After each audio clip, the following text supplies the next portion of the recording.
ఓం మహాగణపతే నమః. నవంబర్ మాసంలో ద్వాదశ రాశుల వారికి రాశి ఫలితాలు ఏ విధంగా ఉన్నాయో చూద్దాము.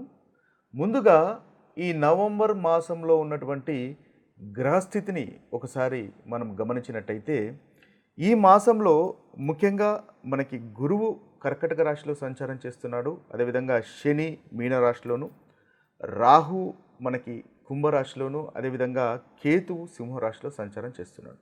ఇవి దీర్ఘకాలికంగా సంచారం చేసేటటువంటి గ్రహాలు. ఇక ఈ మాసంలో ముఖ్యమైనటువంటి గ్రహ మార్పును కనుక మనం చూసినట్టయితే, ఈ మాసంలో శుక్రుడు ముఖ్యంగా తులారాశిలో సంచారం చేస్తున్నాడు. ఈ మాసం మొత్తము దాదాపుగా శుక్రుడు ఈ రాశిలోనే సంచారం చేస్తాడు. ఇక రవిని కనుక చూసుకున్నట్టయితే, రవి కూడా తులారాశిలో సంచారము, అదేవిధంగా వృశ్చిక రాశిలో సంచారం చేస్తున్నాడు. దాదాపుగా ఈ మాసం మధ్య భాగంలో రవి తులారాశి నుంచి వృశ్చిక రాశిలోకి సంచారం అనేది ఉంటుంది. ఇక చూసినట్టయితే కుజుడు దాదాపుగా ఈ మాసం మొత్తము వృశ్చిక రాశిలోనే కుజుని యొక్క సంచారం అనేది ఉంటుంది. ఇక బుధుని యొక్క సంచారము మనకి వృశ్చిక రాశిలో ఉంటుంది. అదేవిధంగా దాదాపుగా చివరి వారంలో మనకు తులారాశిలోకి బుధుని యొక్క సంచారం ఉంటుంది. బుధుడు ఈ మాసంలో వక్రీ కూడా అవుతున్నాడు.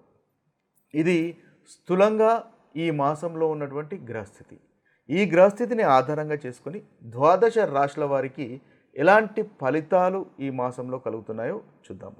వృషభ రాశి వారికి నవంబర్ మాసంలో ఉన్నటువంటి ఫలితాలు గనక మనం చూసినట్టయితే, ఈ వృషభ రాశి వారికి దాదాపుగా చక్కటి అనుకూలమైనటువంటి ఫలితాలే అధికంగా గోచరిస్తున్నాయి. వీరికి ఉన్నటువంటి గ్రహస్థితిని మనం ఒకసారి గమనించినట్టయితే, వీరికి రవి 6వ స్థానంలోనూ మనకు ఈ మాసం మధ్య భాగం వరకు 6వ స్థానంలో సంచారం చేస్తాడు. దాదాపుగా 16 తర్వాత నుంచి 7వ స్థానంలో సంచారం చేస్తాడు. ముందుగా 6వ స్థానంలో ఉన్నంత వరకు ఈ రవి చాలా చక్కటి ఫలితాలు, అంటే మాసం మధ్య భాగం వరకు చాలా చక్కటి ఫలితాలే అధికంగా వృషభ రాశి వారికి కలగజేస్తున్నాడు. ఇక కుజుడు కనుక చూసుకున్నట్టయితే, కుజుడు కూడా చాలా సప్తమంలో ఉన్నాడు, కాస్త అగ్రెసివ్గా మనకు కనిపిస్తున్నాడు. తర్వాత శుక్రుడు కూడా 6వ స్థానంలో, అంతగా ఈ రాశి వారికి శుక్రగ్రహం కూడా ఈ మాసంలో అనుకూలంగా లేదు. బుధుడు 7వ స్థానంలో ఉన్నాడు. బుధుడు కూడా కాస్త ప్రతికూలంగానే ఈ మాసంలో మనకి మొదటి భాగంలో ఈ వృషభ రాశి వారికి ఉంటున్నాడని చెప్పవచ్చు. అయితే వారం చివరి భాగంలో బుధుని యొక్క సంచారం చాలా చక్కగా ఉంటుంది.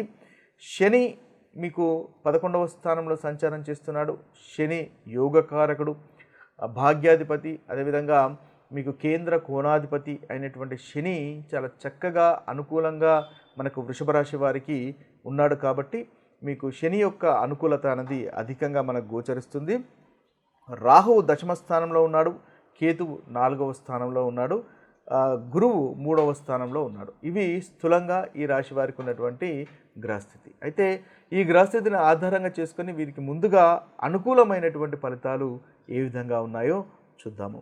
ఈ అనుకూలమైనటువంటి ఫలితాలు కనుక చూసినట్టయితే, ముందుగా అనుకున్నట్టుగా ఈ మాసము మొదటి భాగంలో రవి చాలా చక్కటి ఫలితాలు కలగజేస్తున్నాడు. మాసము 2వ భాగంలో దాదాపుగా బుధుడు చాలా చక్కటి ఫలితాలు కలగజేస్తున్నాడు. మాసం మొత్తము శని చాలా చక్కటి ఫలితాలు కలగజేస్తున్నాడు. కాబట్టి వృషభ రాశి వారికి అనుకూలత అధికంగానే ఉంది అని మనము ఈ మాసంలో చెప్పవచ్చు.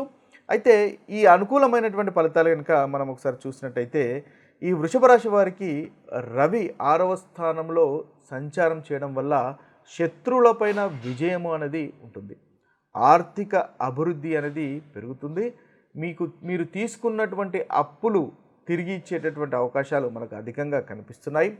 రవి కాబట్టి ప్రభుత్వం నుంచి రావాల్సినటువంటి ధనము మీకు వచ్చే అవకాశాలు మనకు కనిపిస్తుంది. ఏదైనా మీకు పెండింగ్లో ఉన్నట్టయితే ఆ పెండింగ్లో ఉన్నటువంటి ధనం కూడా వచ్చే అవకాశాలు మనకు కనిపిస్తున్నాయి.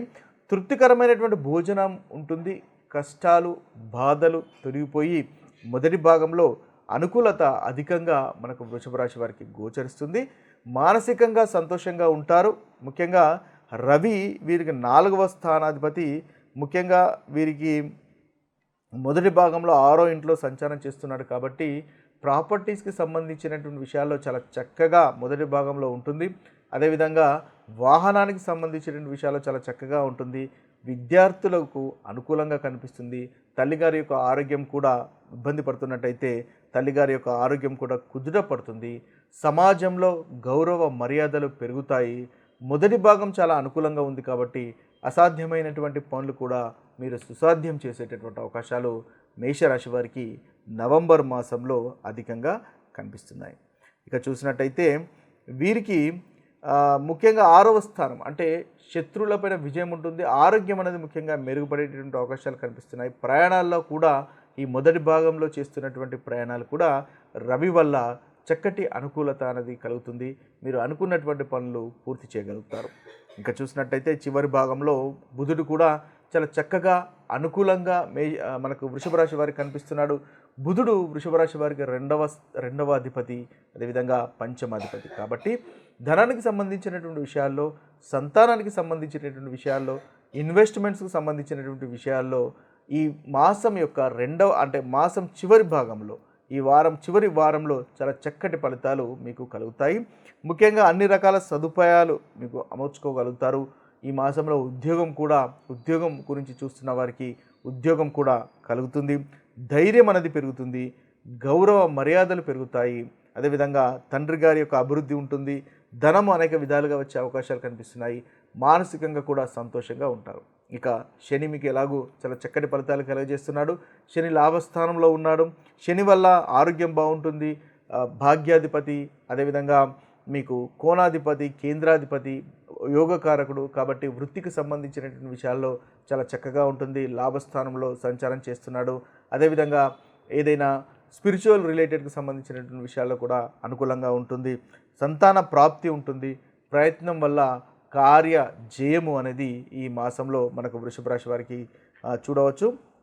ఓవరాల్గా చూసినట్టయితే ఈ 3 గ్రహాలు మీకు చాలా చక్కటి ఫలితాలు ఈ మాసంలో కలగజేస్తున్నాయి. ఇక ప్రతికూలమైనటువంటి ఫలితాలు అంటే ఏ విషయాల్లో మనము జాగ్రత్తలు తీసుకోవాలో కనుక చూసినట్టయితే మీకు 2వ భాగంలో రవి కుజుడు ఈ 2 గ్రహాలు సప్తమ స్థానంలో సంచారం చేస్తున్నాయి. కాబట్టి సప్తమానికి సంబంధించినటువంటి విషయాల్లో అంటే ఈ 2వ భాగంలో దాదాపు 16 తర్వాత మీరు ఇంకా ఎక్కువగా అగ్రెసివ్ అయ్యేటటువంటి అవకాశాలు కనిపిస్తున్నాయి. ఎక్కువగా ఈగోయిస్ట్కి వెళ్ళేటటువంటి అవకాశాలు కనిపిస్తున్నాయి. ఎందువల్లంటే రవి ఫైరీ ప్లానెట్ అంటే అగ్రెసివ్గా ఉంటాడు, కాస్త ఈగోయిస్టిక్గా ఉంటాడు. కుజుడు కూడా సప్తమ స్థానంలోకి వెళ్ళి మీ యొక్క రాశి పైన దృష్టి ఉంటుంది. కాబట్టి మీరు కాస్త అగ్రెసివ్గా ఎక్కువగా కోపానికి వచ్చేటటువంటి అవకాశాలు మనకు అధికంగా కనిపిస్తున్నాయి. కాబట్టి 2వ భాగం నుంచి సంయమనం వహించండి. కాస్త ఓపికగా ఉండండి. వృషభ రాశి వారికి ముఖ్యంగా చెప్పవలసినటువంటి సూచన. తద్వారా చక్కటి ఫలితాలు కలుగుతాయి. సేవింగ్స్ ఖర్చు అయ్యేటటువంటి అవకాశాలు మనకు కనిపిస్తున్నాయి సప్తమ స్థానంలో కుజుని వల్ల. కాబట్టి ఆ విషయాలు కూడా కాస్త జాగ్రత్తగా ఉండండి. ఖర్చు చేసేటప్పుడు 1కి 2 సార్లు ఆలోచించండి. ఈ మాసంలో కాస్త డైజెషన్ సమస్యలు ఉండే అవకాశాలు కనిపిస్తున్నాయి. కాబట్టి డైజెషన్కి సంబంధించినటువంటి విషయాల్లో జాగ్రత్తగా ఉండండి. కడుపుకు సంబంధించినటువంటి ఇబ్బందులు మనకు ఈ మాసంలో కలిగే అవకాశాలు ఉన్నాయి. కాబట్టి వృషభ రాశి వారు తీసుకునేటటువంటి ఆహార విషయంలో జాగ్రత్తలు తీసుకోవడం అనేది ఎంతైనా చెప్పదగినటువంటి సూచన. కష్టపడినటువంటి సొమ్మును లాటరీలకు కానీ ఇంకే విషయాల్లో కానీ స్పెండ్ చేయకుండా ఉండండి. జాగ్రత్తగా ఇన్వెస్ట్మెంట్స్ చేయండి. మద్యము సప్తమ స్థానము కుజుడు కాబట్టి కుజుడు సంచారం ఉంది కాబట్టి మద్యము అధికంగా సేవించకుండా ఉండే ప్రయత్నం చేయండి. ఒకవేళ బాగా అలవాటు ఉన్నట్టయితే అది కూడా తగ్గించే ప్రయత్నం చేయాలి. తద్వారా మంచి ఫలితాలు ఈ మాసంలో వృషభ రాశి వారికి కలుగుతాయి. వృషభ రాశి వారికి నవంబర్ మాసంలో ఉన్నటువంటి ప్రతికూలత తొలగిపోవడానికి, అనుకూలమైనటువంటి ఫలితాలు కలగడానికి చేసుకోవాల్సినటువంటి పరిహారాలు కనుక చూసినట్టయితే ఈ వృషభ రాశి వారికి రవి 2వ భాగంలో ఈ మాసం 2వ భాగంలో సప్తమంలో అనుకూలంగా లేడు. అదేవిధంగా కుజుడు కూడా వృషభ రాశికి అనుకూలంగా లేడు. శుక్రుడు కూడా అంతగా అనుకూలంగా లేడు. కాబట్టి ముఖ్యంగా వీరు ప్రతి మంగళవారము కుజునికి సంబంధించినటువంటి మంత్ర జపం కనుక చేసినట్టయితే 108 సార్లు చేసినట్టయితే చక్కటి ఫలితాలు కలుగుతాయి. ఓం క్రాం క్రీం క్రోం కుజయాయ నమః అనేటటువంటి మంత్రాన్ని 108 సార్లు పఠించండి. తద్వారా మంచి ఫలితాలు కలుగుతాయి. అదేవిధంగా హనుమంతుని పూజించండి. కుజుడు మీకు అంతగా అనుకూలంగా లేడు కాబట్టి ఈ మాసంలో హనుమంతుణ్ణి ప్రతి మంగళవారం కనుక పూజించినట్టయితే చక్కటి ఫలితాలు కలుగుతాయి. హనుమాన్ చాలీసా పఠించండి లేదా సుందరకాండ పారాయణం చేయండి. ప్రతిరోజు సుందరకాండ పారాయణం చేసినట్టయితే మీకు చక్కటి ఫలితాలు ఈ మాసంలో వృషభ రాశి వారికి కలుగుతాయి. అదేవిధంగా నెయ్యితో దీపాన్ని వెలిగించండి. ఈ మాసంలో నెయ్యితో దీపాన్ని కనుక మీరు హనుమంతుని వద్ద వెలిగించినట్టయితే మంచి ఫలితాలు మనకు వృషభ రాశి వారికి కనిపిస్తాయి. మంగళవారము ఉపవాసం కూడా ఉండవచ్చు. ఉపవాసం సమయంలో బెల్లంతో చేసినటువంటి పదార్థాలు కానీ గోధుమతో నెయ్యితో కలిపినటువంటి పదార్థాలు స్వీకరించండి. తద్వారా మంచి పరిహారంగా మీకు వృషభ రాశి వారికి ఈ మాసంలో కలుగుతుంది. ముఖ్యంగా చూసినట్టయితే సుబ్రహ్మణ్య స్వామి టెంపుల్ కానీ హనుమంతుని టెంపుల్ కానీ ఈ మాసంలో మీరు వెళ్ళే ప్రయత్నం చేయండి.